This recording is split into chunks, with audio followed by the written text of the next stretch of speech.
Whoever attacks the prevailing religious opinion of his time must in his turn expect to be attacked. We haven't yet outgrown the barbarism that argument can be answered by personal abuse. The religious world of today has not yet outgrown the belief that you have to answer every argument by not showing it is bad, but by showing that the man who makes it is bad. It makes no difference whether the maker of an arithmetic turned out to have been a rascal or not. We still have to believe that 10 times 10 is 100. I expect to be attacked, and I have not been disappointed. I have always supposed that religion taught men to love their enemies, or at least treat their friends decently, but I never knew of a minister who ever loved me, or could ever forgive me. In return, I only want them to act so I won't have to forgive them. I don't pretend to love my enemies. I find it hard work to love my friends, and if I have the same feeling towards my enemies as towards my friend, I have no humanity in me. I deny that any man is under obligations to love his enemies. I believe in returning good for good, for evil Confucius doctrine, exact justice without admixture of revenge. All I ask of the Christian world is to simply tell the truth, and that is a good deal more than they will ever do. There was a time when falsehood from the pulpit smote like a sword, and now it has become almost an innocent amusement. Lying is now the last weapon left in the arsenal of theology. They say I am in favor of too much liberty, but I am only in favor of justice, liberty, and society.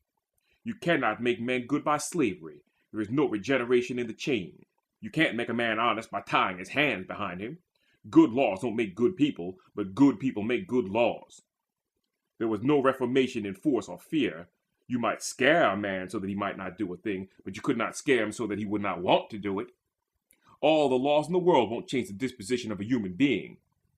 It has been charged against me by the Reverend Joseph Crook that I am in favor of dissemination of obscene literature. When Cook made that statement, he wrote across his reputation the word liar. When he said that, he knew he lied willfully and malignantly. And every man who repeated that slander knew he had lied, and every religious editor who put it into his paper knew that he lied. With one or two exceptions, I never knew an honest editor of a religious paper. If truth was red hot, it would never scorch him. I am simply in favor of allowing the literature of science the same rights in the mails of the United States as is allowed the literature of superstition. I despise beyond the power of speech the man who would read or circulate a book, the tendency of which would be to leave a stain on the fairest of all flowers, the heart of a girl or boy. The Reverend Joseph Cook is said to have spent a year in an insane asylum. This is the way I account for this lie of his. His friends made two mistakes. They were a little too slow in putting him in, and a little too fast in letting him out. If any Orthodox clergyman will read to his congregation certain passages in the Bible that I select, I will pay him 100 in gold. There wouldn't be a lady left in the church, and if a man stayed, it would be to chastise the man for insulting the women. I believe in keeping the family pure, and men who are trying to blacken my reputation are not fit to blacken my shoes. It is one of my arguments against a personal God that such men exist. An infinitely wise God would never have produced them. Nearly everybody is afraid to express his thoughts on the subject of God. They imagine there is some kind of being up yonder who would be filled with wrath at some poor human being who dared express his best thoughts. Can you injure this God? No. Why? Because he is infinite. What do you mean by that? Conditionless. How can you injure a man? Only by changing his condition. If there is a God who is conditionless, you can't possibly change conditions because he hasn't any. Therefore, you can't interfere with him in any way. You can't commit a single sin against him. Therefore, you need have no fear. I can say my say fearlessly. So can every other man. But all these hundreds of years, the clergy has been telling people there is such a crime as blasphemy. There is a personal God up there that made the world. He made you, and you ought to go down on your knees and thank him. Thank him for what? Ought the beggar to thank him who was starving in the midst of plenty? Ought the man who was born under some despotism, and has had to toil hard year after year, yet never sees a decent dress on his wife, nor takes a decent meal? Ought the woman whose husband is a drunkard? Ought the poor invalid who was a slave to some hereditary disease? Ought the one who was born deformed? Ought the millions of poor slaves to thank God? Let us be honest. Ought the black man to thank the God for having made the white man mean enough to hate him because he was black? Ought the poor widow who lives in misery and destitution? Ought the man who was forced to enter in the army of a despot against his will? If you will credit God with everything that is good, let's keep a double set of books so as to keep the account straight on the other side, and debit him with everything that is bad. Suppose we go to some strange island of 100,000 inhabitants. We see a gentleman there who tells us about it. Who do you have for your governor? An infinite being. Does he know everything? Everything. Can he do just what he wants? Exactly. After a little while, I see some men dragging a woman along, tearing a child from her, and the poor woman shrieking in agony. I ask, what are they going to do with that woman? They are going to burn her. Does your governor know about it? Oh, yes, he knew of it the moment they intended to do it. Could he have stopped it? Perfectly easily. Is that woman an enemy of his? Oh, no, it is just the opposite. She prays and thanks him morning, noon, and night, and she will do so in the midst of flame and smoke. Are the men who are burning her his friends? No, they are his enemies. Such is the God that governs this world. Suppose the next man who tried to commit murder should drop dead.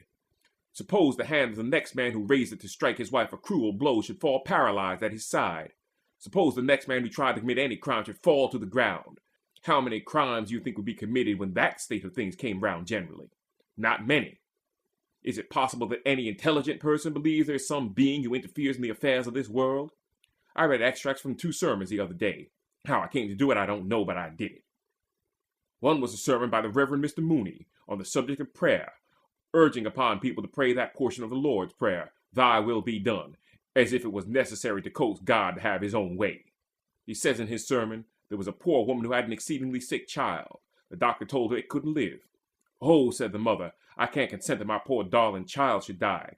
She prayed to God such a prayer that it was almost a prayer of rebellion. "I can't spare my child, O God, spare it on me." She didn't want God's will done, but her own. God heard her prayer and saved the child, but when it got well, it was an idiot, and the poor woman had to watch over and take care of that child 15 long years. The moral of the story is, how much better it would have been to let God kill the child when he wanted to. Is there anyone here who believes in such a God as that? Yes, this doctrine is preached from almost every pulpit in the world. I read it in another sermon by the Reverend DeWitt Talmage about dreams, that God appears to men in dreams. Just think of it. An infinite being catching some poor fellow asleep and going at him. According to the story, there was a poor old woman that had the rheumatism, and another woman nearly as poor that hadn't got the rheumatism. And the woman without the rheumatism used to wait on the other and take care of her. All at once, the one without the rheumatism died. Then the other lady said, "Where am I going to get anything to eat?" That night, God left his throne, after having given directions about winding up the sun and the moon, and came to this old woman in a dream. He took her out of her house, and carried her where there was a large mountain of bread on the right hand, and a large mountain of butter on the left hand. When I read that, I said to myself, what a good place to start a political party. God said to the poor woman, "All these provisions belong to your father. Do you think he will allow one of his children to starve?" And the reverend gentleman says that the next day, a man in some mysterious way was moved to the old lady. Seeing her destitution, he took pity of her, and took care of her till she died. Is it possible there's a being who interferes in the affairs of this world, and interfered to feed that poor woman? Then why don't he feed hundreds and thousands of others? Why show her mountains of bread and butter, and allow millions to die of famine in other parts of the world? Look at that terrible famine in China, which might have been prevented by a slight change in the wind. If God would have changed the wind, that would have changed the direction of the clouds, and they would have gone all over that parched up district and emptied themselves upon it, and there would have been plenty. But God didn't change the wind, and the clouds emptied into the sea. What would you think of a gardener who had an immense barrel of water in the garden, and when the ground got parched and the flowers and the fruit were dying from the drought, took the pail of water from the barrel and carried it round the garden and emptied it into the barrel again? This is what God did to China when he allowed the clouds to empty themselves into the sea. Has God ever interfered in the affairs of this world? This is an all-important question, for upon it depends the question of whether we have any human right at all. If there is an infinite being who does everything to suit himself, we have no rights and can't have any. Let him go on and do what he likes. We needn't trouble ourselves any more because we can't alter his plans.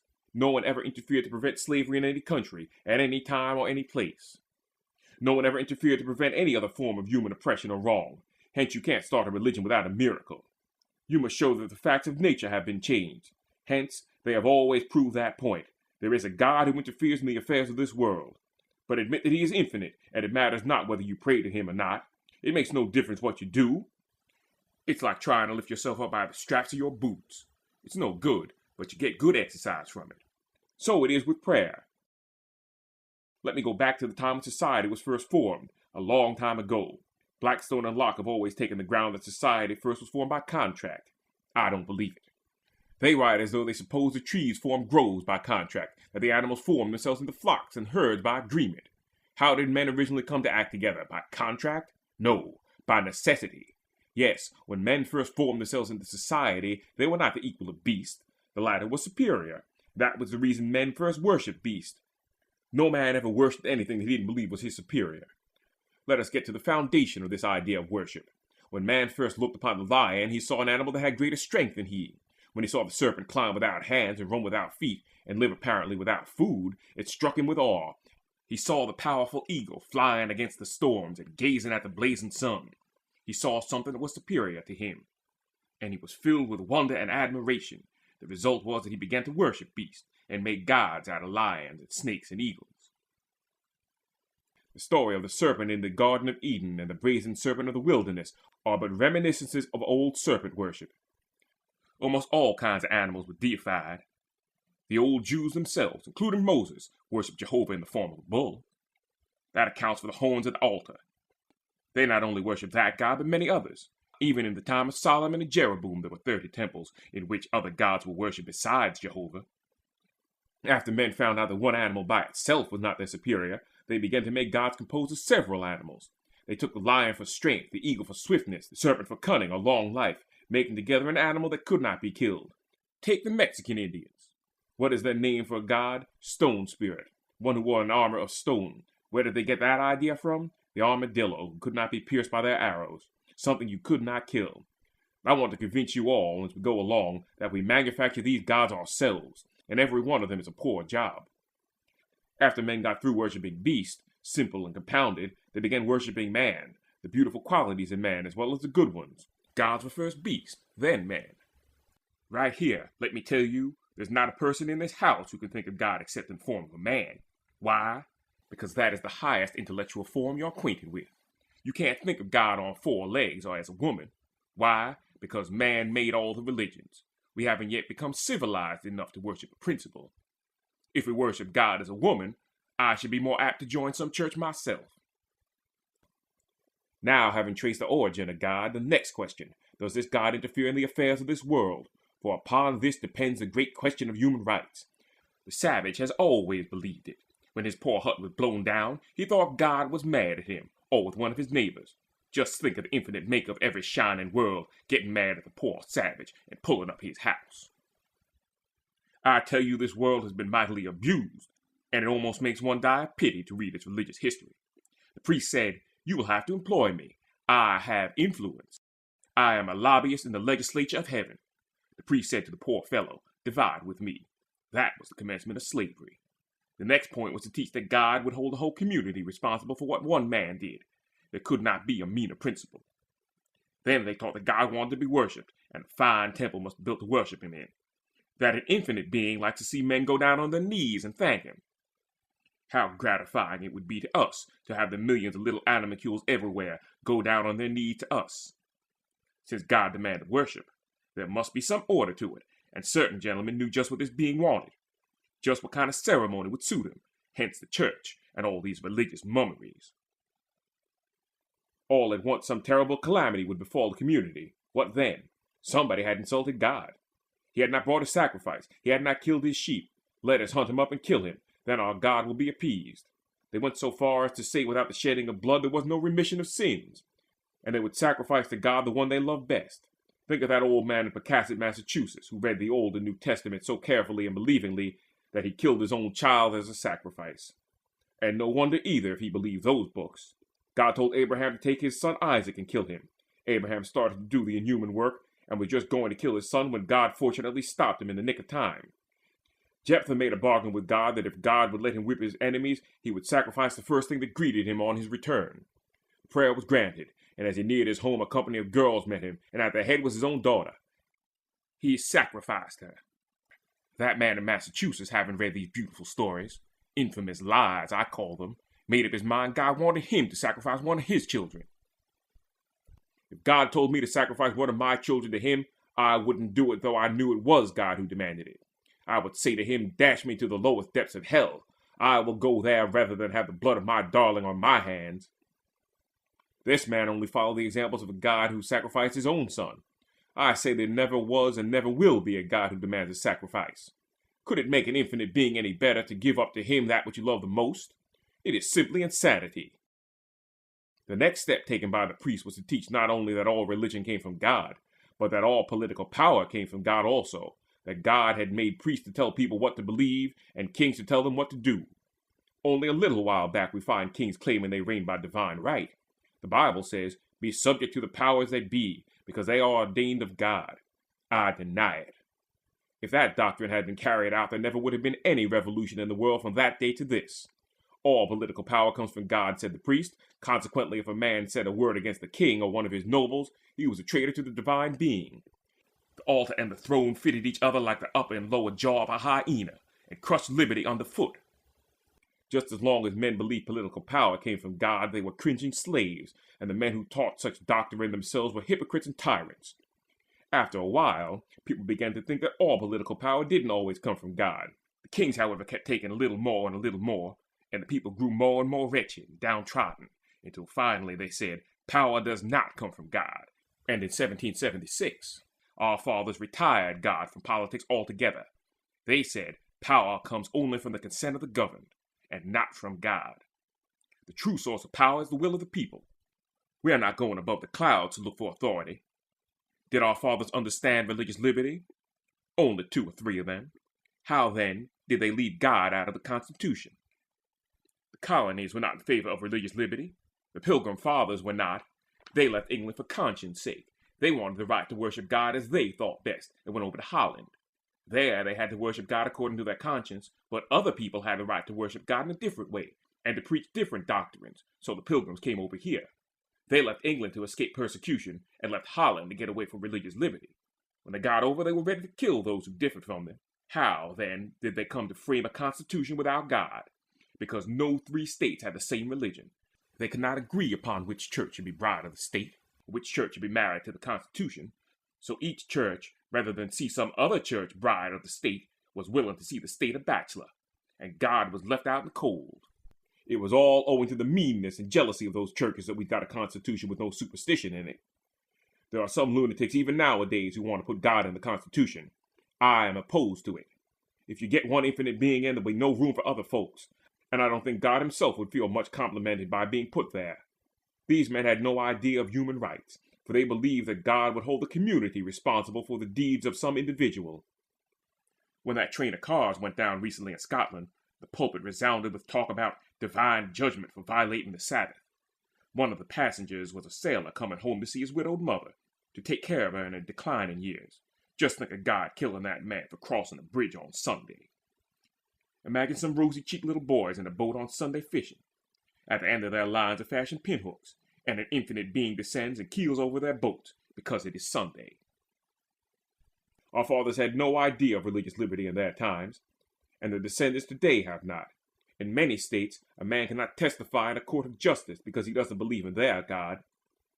If my wife and children were killed before my eyes, and I took their corpse into the court, I would not be permitted to say who did it. This is not only depriving me of testimony, but it deprives the state of testimony.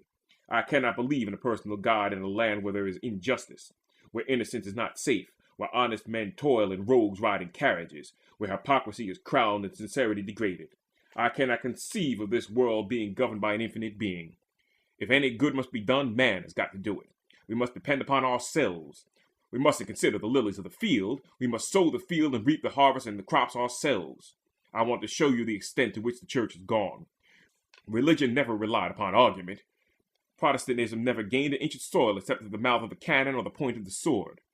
The smallest island in the seas has never been taken by Catholic or Protestant except by the point of the bayonet. Religion of love has always been shot into nations. Who are the most warlike nations in the world today? Christian nations. Who invent the best guns and greatest cannons for killing human beings? Christian nations. Does any one of you wish to be a millionaire or famous for the rest of his life? Then invent a cannon that will blow more Christian brains into froth than the best cannon will, and your fortune will be made. Your name will become famous. In the last 8 years, the national debts of Christendom have increased to over $6 billion. What Catholic nation is the most orthodox today? Spain. And is there any meaner nation? What next? Portugal. What next? Italy. The land covered with brigands, every one of which carries an image of the Virgin or some favorite saint, who crosses himself with holy water in a cathedral before he starts on his brigand work. What next? Ireland. Poor Ireland, crushed beneath the heels of oppression for hundreds of years. Why? Simply because its oppressor was of a different religion. It is religion which has reduced Spain to a guitar. Italy to a hand organ, and Ireland to exile. What is the most orthodox Protestant nation today? Scotland. And in 1877, there were 12,000 women arrested in Glasgow for drunkenness. What nation is the most prosperous country in Europe today? France. There's a Christian nation, Russia. Our president complimented the Tsar that God was watching over the sparrow and watched over his infamous life and saved him from assassination. Go with me to Siberia. Who are the poor creatures drawing the wagons on their hands and knees? Girls of 16, 17, and 18, and 20. What are they there for? Haven't said a word in favor of human liberty. That is all. Do you blame the lovers or the parents of these girls if they endeavor to send a bullet to the heart of the Tsar who allows such brutality? In such a case, my sympathies are closed around the point of a dagger. I want to show you a little picture I got from an old church where Shakespeare was buried. Given a description of Judgment Day, about 50 fellows were coming out of their graves, and little devils were grabbing them by the heels. There was a great cauldron with about 20 fellows in it. The devils were pouring boiling pitch into it. 5 or 6 were hung upon hooks by their tongues. Right in the corner there were some saints. I never saw such a self-satisfied grin on any person's face in my life. They seemed to say to the sinner, "How now, Mr. Smarty? What did I tell you?" I believe there are lots of clergymen in the United States willing to die to see men in hell. I once read a little poem translated from the Persian. A good man who worked 7 long years in acts of charity and then mounted the steps of heaven knocked at the gate. "Who was there?" cried a voice. "Thy slave, O God." No answer. He toiled again 7 long years in acts of charity and piety. Again ascended to the gate and knocked. "Who was there?" "Thy servant, O God." No answer. Again he went back and toiled 7 more years, and then mounted the gates of heaven and knocked. "Who is there?" "Thyself, O God." The gate opened and he entered heaven. The next great thing for us to do is to get God out of religion. So long as God is in religion, there will be popes, cardinals, priests, clergy, cathedrals, and churches, and all these religious creeds coming down from high for men to swallow. There'll be no religious liberty until man is himself the source of religion, and humanity takes the place of superstition. I want to take the D from the name of devil so as to make it evil. I want to stick an O in the word God so that it will be the supreme good that men worship in the future. When we do that, there will be perfect religious liberty, and not till then. Hell is rapidly cooling off, and a man will have to take his overcoat with him. The liberty of man is asserting itself and would eventually become the religion of the world.